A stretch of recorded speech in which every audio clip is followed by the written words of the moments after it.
You're listening to the Options Insider Radio Network.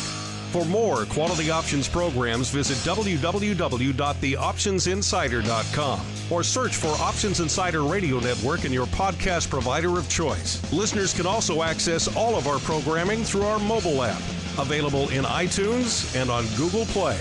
Don't forget to follow along with your favorite programs and submit your own questions for the hosts at twitter.com/options, facebook.com/theoptionsinsider, or via questions at theoptionsinsider.com.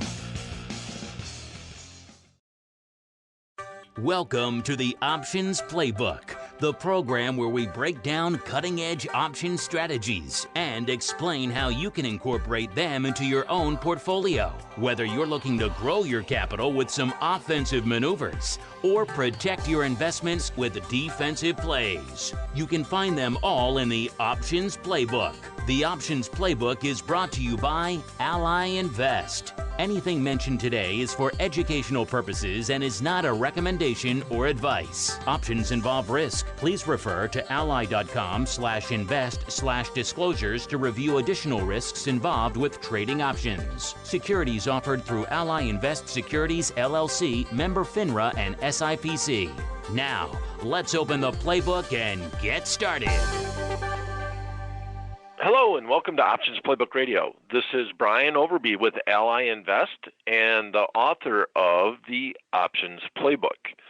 Well, today we're going to take a look back. We're going to go back in time and look at a trade that we did on paper that happened to work out for the best. We're going to go back and look at a Boeing long straddle. And we're going to cover this episode was episode number 264, done about 13, 14 days ago, a couple of weeks ago. And we were just talking about the fact that implied volatility came in on Boeing. We weren't quite getting to earnings yet, but there still was a lot of news out on the underlying stock. On that day, Boeing was actually down $5, but a $5 move on a $340 stock at that time isn't a huge percentage move, but overall the stock was just really volatile over the last 4 or 5 months because it's been news-driven. So we don't know where it's going to go to next. Is the next bit of news going to drive it down, or is it going to drive it up? We don't have earnings around, so we went out and bought a long straddle, bought the 340 call, 340 put, and this was on June 12th.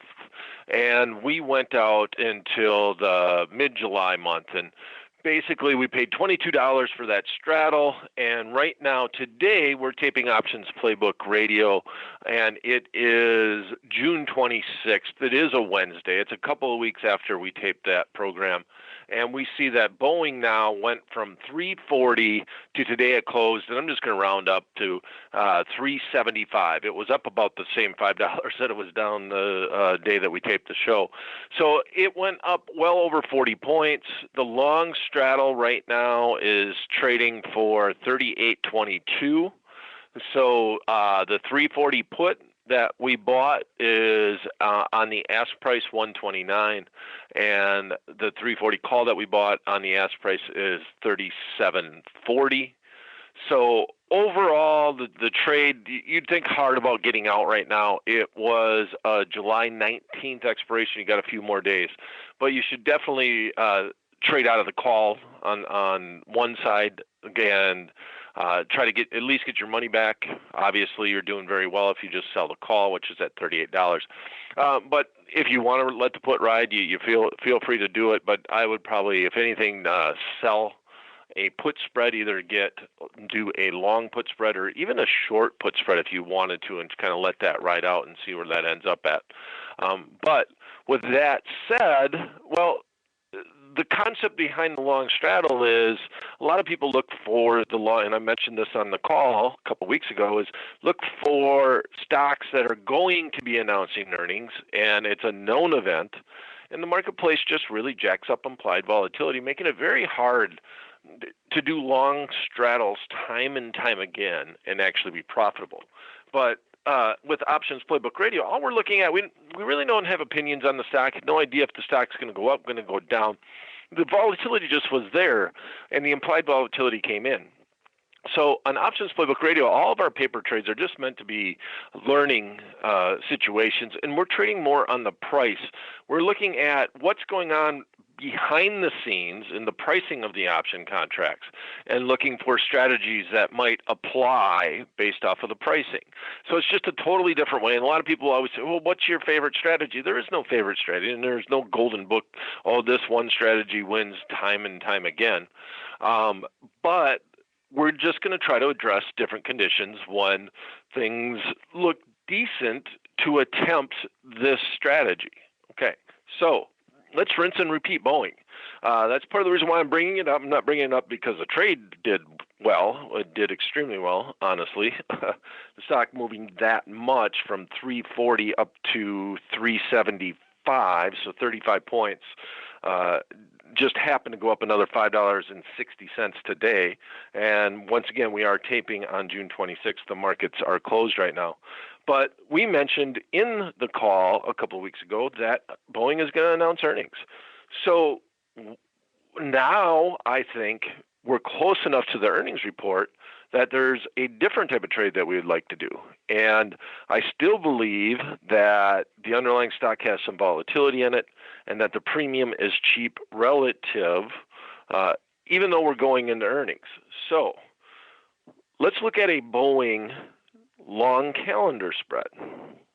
The earnings announcement date is going to, at this point in time, it's anticipated to be on the 24th of July. So the first thing that I always do, the easiest way to double check to see if the marketplace believes that it's also on that date, is to look at the expiration after earnings and the expiration just before earnings and see if there's what's called a volatility skew or a volatility tilt. And in our scenario, the closest expiration to the 24th date will be the 26th. So if you look at the July 19th expiration, you're going to see that the implied volatility on the at-the-money option, the most at-the-money, which is 375, is trading at 26.5% implied. And the 30-day, the July 26th expiration, 2 days after the earnings event, is trading at 30%. So we're already got a 4% skew. Kind of makes us think that the marketplace is believing that that earnings is going to be before the July 26th date. So let's go and look at a long calendar spread. Now, you can skew this any way that you want. You could go to the downside and you can do a long calendar with puts and go out of the money on the puts, or you can skew it to the upside and say it's 375 now. Maybe I want to look at the 380 or the 377.50 and skew it with calls. I'm just going to do an at the money at this moment. Mainly because we don't really pick directions here, and it's more, once again, about the strategy. The fact that we got a $375 stock adds a little bit of premium to the option contracts. The implied volatility is obviously increasing, but it's still not extremely high, considering what's going on with earnings being announced and also just with the stock and how news-driven it has been.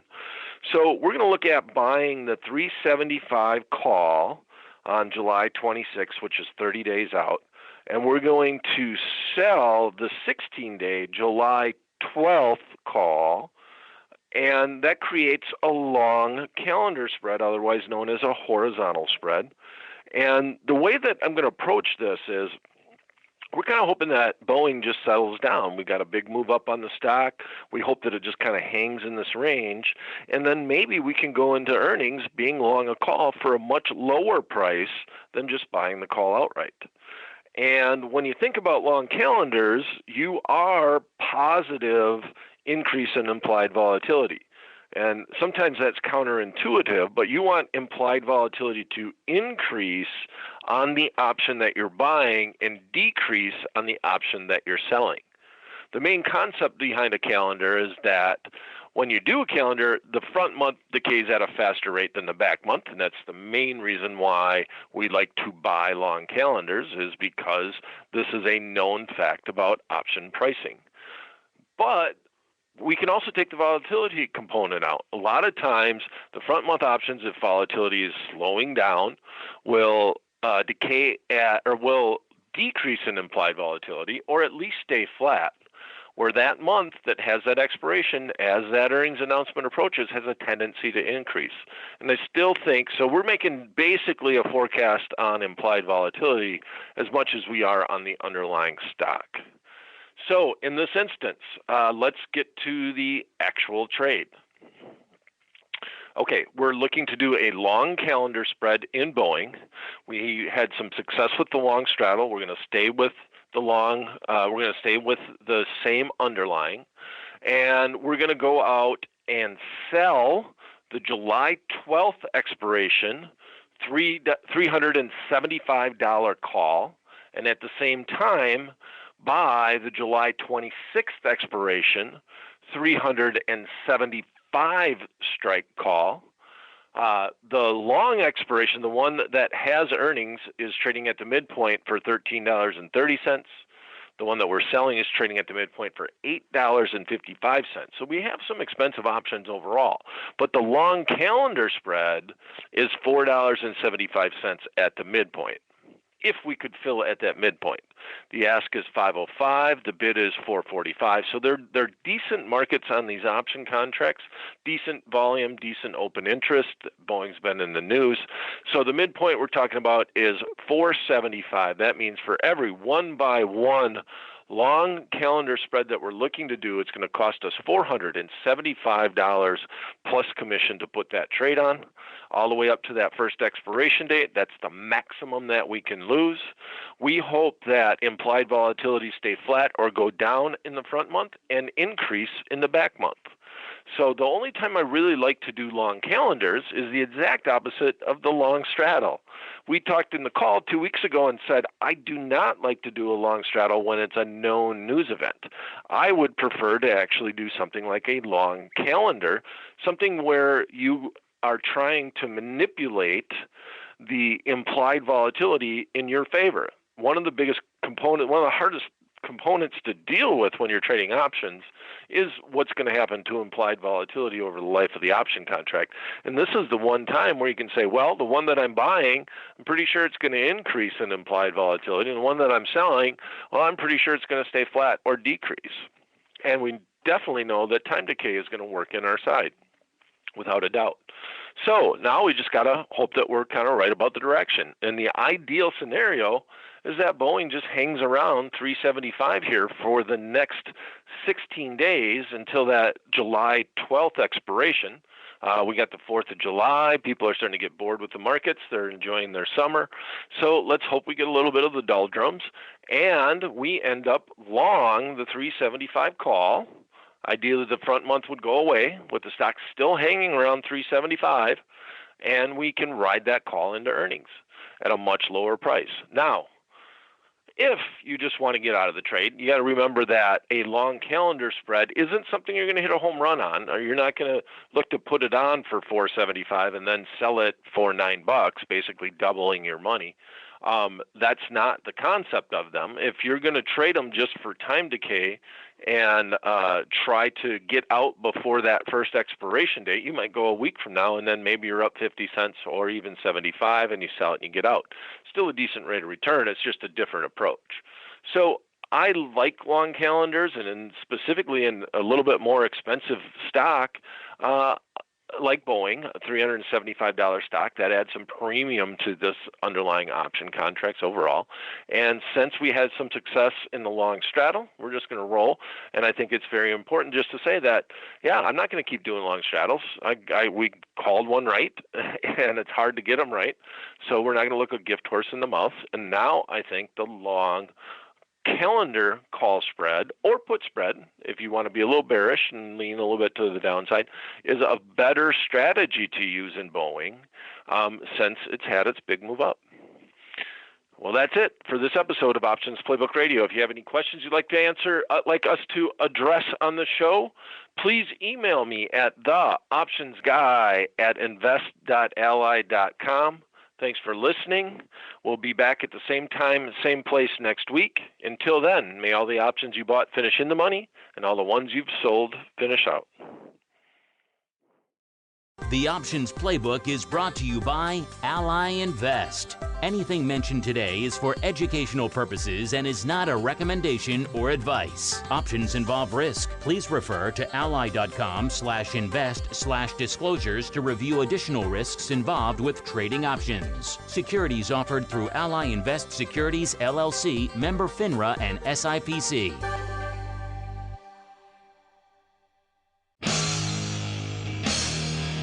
The preceding program was a production of the Options Insider Radio Network. For more quality options programs, visit www.theoptionsinsider.com or search for Options Insider Radio Network in your podcast provider of choice. Listeners can also access all of our programming through our mobile app, available in iTunes and on Google Play.